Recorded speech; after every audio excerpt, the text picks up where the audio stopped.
Isang makabuluhang umaga sa ating lahat. Sumulat ako sa channel na ito dahil may nais po akong idulog sa inyo. Ito po ay totoong karanasan na hango sa kwento ng aking tunay na buhay. Ako po si Marisa, 26 years old.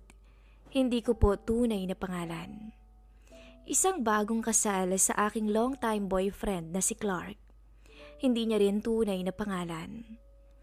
Hindi naman nagkulang sa pagmamahal at kabaitan ng aking mister. Maasikaso, pati ito, at sweet. Pero ilang beses ko pa ring tinatanong ang sarili ko kung bakit sa kabila ng lahat ng iyon ay parang may kulang pa rin. Sapat ba ang pagmamahal kung ang aking ibang pangailangan ay hindi niya matugunan? Mag-isang buwan pa lang nang kami ay kinasal at ewan ko ba, naging boring na agad ang pagsasama naming mag-asawa. Marahil hindi na niya kayang isatisfied ako pagdating sa kama. Alam kong mali ang iniisip ko sa aking mister. Siguro'y masyado lang akong nag-e-expect rito dahil sa 10 taon naming magkarelasyon ay nirespeto niya ako. Hinintay niyang maikasal muna kami bago namin gawin ang bagay na iyon. At humahanga ako sa pagiging maginoo ng aking asawa sa akin. Working girl pala ko. At ang asawa ko naman ay isang OFW. Madalas, 3 taon ang nagiging kontrata niya sa abroad dahil naka-assign siya sa land base. Alam kong mahirap ang kalagayan namin, pero nagtiis na lang rin ako dahil wala naman akong magagawa pa ron. Okay naman ang buhay naming mag-asawa. Hindi man nagkikita, pero nagbi-video call naman araw-araw. Hanggang sa umuwi galing probinsya, ang Tio Rodolfo ng aking mister. Hindi niya tunay na pangalan. Alam ko na may asawa ito sa probinsya rin, na si Tiang Marieta. Hindi niya rin tunay na pangalan. May mga anak sila, ngunit malalaki na. Kaya't pa-travel na lang ang matanda kung saan niya gustong pumunta. Pensyonado na rin siya dahil isa rin siyang OFW noon. Ang kaibahan lamang nila ng aking asawa ay sea base. Opo, isang retired captain sa barko ang Tiong Rodolfo. Pumanhik siya sa bahay ko isang araw, gayong wala ang aking asawa. At dahil sobrang init ng panahon, ay palagi akong naka-sleeveless at short lamang. Sanay naman na rin ako dahil nga nasa bahay lamang ako, at ako lang rin naman ang mag-isa rito. Inalok ko ang matanda ng makakain, ngunit nahalata ko sa mga mata niya kung saan siya nakatingin. Sa katawan ko kung hindi ako nagkakamali. Para maiba ang atensyon niya, tinawag ko siya at inalok naman ng inumin. Chong, gusto niyo ba ng drinks? Tanong ko. At kinuha ko na ang isang bote ng matapang na alak. Ngumisi ito sabay sumagot sa akin. Iha, ibang drinks naman palang gusto mo, pangpainit. Pabirong wika pa nito, pero alam kong may kahulugan at may nais siyang ipahiwatig ng mga oras na yun. Inulok ko siya ng may inom dahil sa tuwing umuuwi ang asawa ko ay lagi niyang nakakasalo sa inuman ang matanda. Alam kong mahilig itong uminom base sa kwento ng mister ko na siyang napansin ko rin naman. Nang mayabot ko na ang alak rito, kumuha naman ako ng pulutan niya. Nang makabalik ako sa sala, sinadya kong yumuko para lalo siyang mabaliw. Ewan ko ba?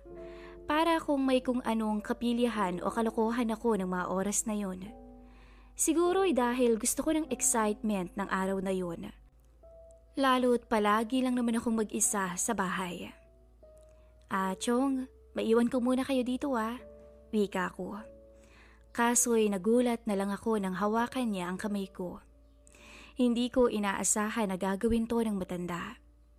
Nagkatinginan kami at walang makaimik sa aming dalawa. Maski siya ay nagulat, kaya agad niyang binitawan ang kamay ko. Dali-dali akong umalis at nagkulong sa silid. Para kasing nagtaasan ang lahat ng balahibo ko. Nagtagal ako sa kwarto at hindi ko pa muna kayang harapin si Rodolfo. Pamangkin niya ang asawa ko at nakakahiya naman kay Clark kung malalaman niyang minsang nagka-interes ako sa tiyo niya. Yes, tama po ang nababasa niyo. Kahit kasi may edad na ito, ay naroon pa rin ang apil nito. Gwapo pa rin. Ewan ko kung ako lang ang nakakapansin ng bagay na yun, lalo sa katulad kong malayo sa asawa, na naghahanap rin ng kalinga. Hindi ko lang inaasahan na kay Rodolfo ko maitutuon ang atensyon ko na dapat ay sa mister ko lang. Sa kagaya ko na ilang taon nang walang kapiling, hindi ko maiwasang mag-isip na tumikim man lang. Alam kong mali ang nasa isipan ko, pero bigla na lang nag-iba ang pananaw ko simula nung mangulila ako sa asawa ko na sobrang layo sa akin. Maya-maya, naglakas loob ako na bumaba sa sala at sa pagkakataong to, suot ko ang pinakamanipis na pantulog na meron ako.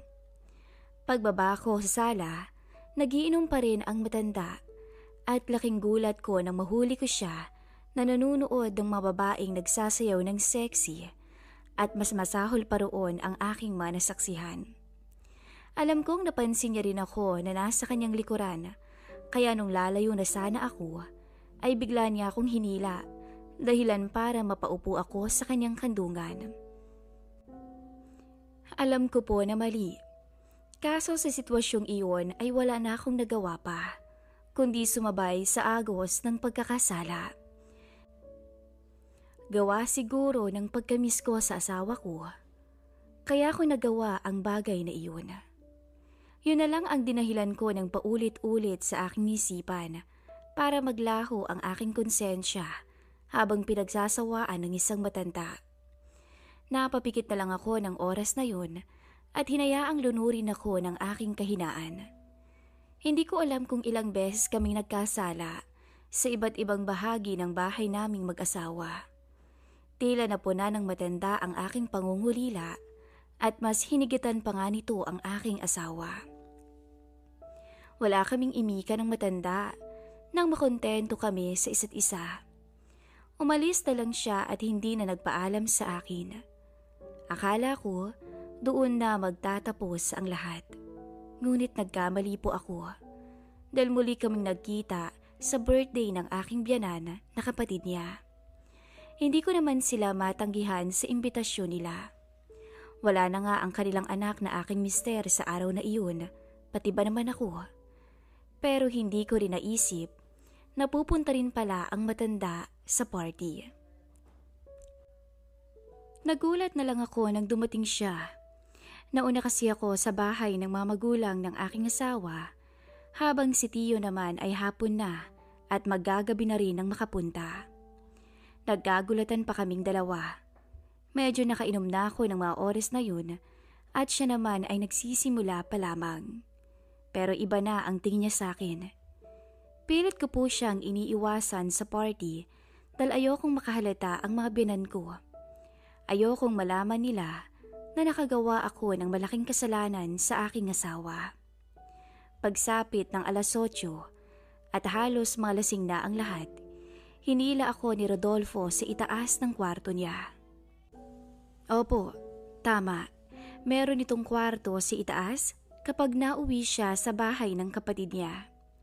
Malaki ang buong bahay ng pamilya ng asawa ko, kaya kasya ang ilang tao kapag may reunion or get-together ang kanilang pamilya.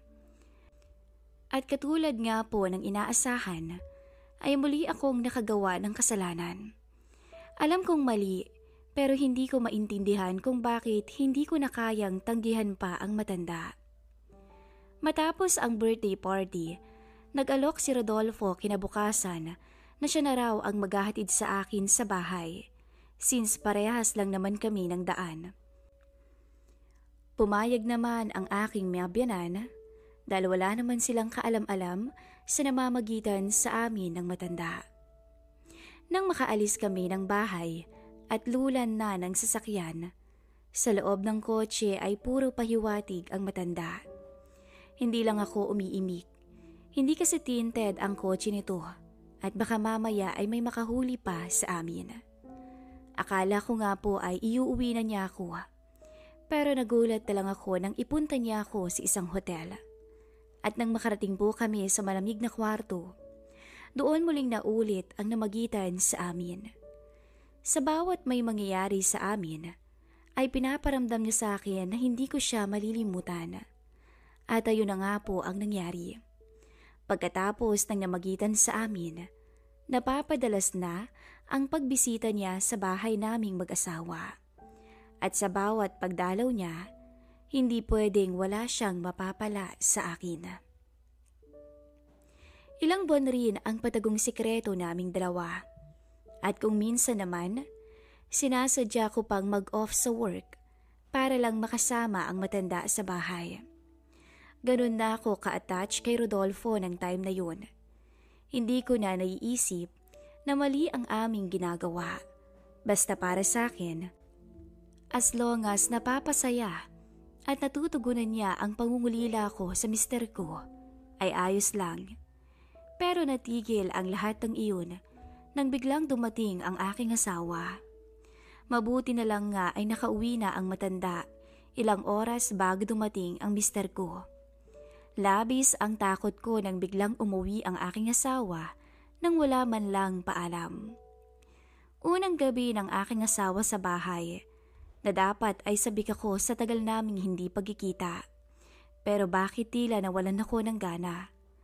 Bawat haplos at halik ng aking asawa ay si Chong Rodolfo ang naaalala ko. Kaya tumanggi na lamang ako sa aking mister. Sinabi ko na lang na pagod ako sa trabaho, kaya wala ako sa mood. Pero habang natutulog kaming magkayakap ng asawa ko, hindi ako mapakali ng gabing yun. Tila hindi ako pinapatahimik ng aking isipan. Hindi ko maalis si Rodolfo sa isip ko. Kaya kinabukasan, pagkapasok ko sa work, agad kong tinawagan si Rodolfo at pinapunta ko siya sa Tagaytay. Sinadya kong malayo para walang makita sa amin. Pagdating niya, ay tila sobrang namiss ko siya. Ni hindi ko na naisip ang aking asawa o ang aking pagkakasala sa kanya. Basta't ang sa akin lang ay muli kong makasama sa tinatawag nilang bawal, si Rodolfo. Ilang oras naming sinulit ang bawat sandali. Kahit marinig ko ang pagring ng aking cellphone, ay tila wala akong naririnig. Masasabi kong hibang na nga ako sa matanda. Nang matapos ang namagitan sa amin, ay tinanong niya ako kung bakit kailangan ko pa siya, gayong nandun na o nandyan na ang aking asawa. Isa lang ang sinagot ko sa kanya, dahil baliw na ako sa kanya at mahal ko na siya. Nang marinig ito ng matanda, ay napangiti na lang ito at saka ako niyakap. Gabi na nang makauwi ako ng bahay. Kita ko noon ang labis na pag-aalala sa mukha ng aking mister. Niyakap pa ako nito ng mahigpit at naramdaman ko ang paghikbi niya. Umiiyak ito at labis raw siyang nag-aalala sa akin dahil nga hindi niya ako matawagan at baka raw may nangyari na ngang masama sa akin. Kanina kasi pa niya ako tinatawagan at hindi raw ako sumasagot. Sa mga oras na iyon, para akong binuhusan ng malamig na tubig. Tila natauhan ako sa aking pinaggagawang kalokohan. Sa kabila ng lahat, ay heto, mahal ako ng aking asawa at nag-aalala para sa akin. Sobra na akong nagigilty. Gustuhin ko mang umamin, ngunit alam kong malaking gulo ito, hindi lang sa aming mag-asawa, kundi sa pamilya nila. Ayoko namang magkasira sila nang dahil lamang sa akin, kaya nakapagdesisyon na rin ako na iwasan at kalimutan si Rodolfo. Inihukay ko na lamang sa limot ang lahat-lahat ng namagitan sa amin, kahit pa alam kong mahirap ito sa akin dahil talaga namang nahibang ako sa kanya. Muli akong nagsimula kasama ang aking asawa. Hindi na kasi siya umalis dahil may sapat naman na raw siyang ipon para sa itatayo naming negosyo.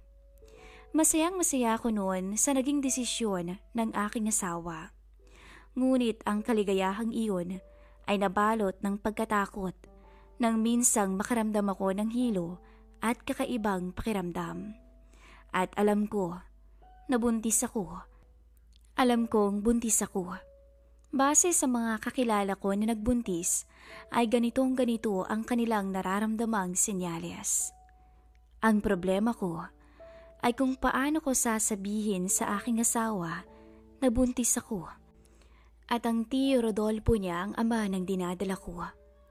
Mas lalong hindi ko pwedeng ipaalam sa matanda ang nangyayari sa akin. Ilang beses ko na rin po na pinag-isipan kung ipapatanggal ko ang baby. Kaso alam kong kung gagawin ko iyon ay mas lalaki pa o mas malaking kasalanan pa. Gulong-gulo na ako at hindi ko alam ang aking gagawin. Sana'y mabigyan niyo ako ng payo. Hanggang dito na lang at lubos na umaasa, Marisa.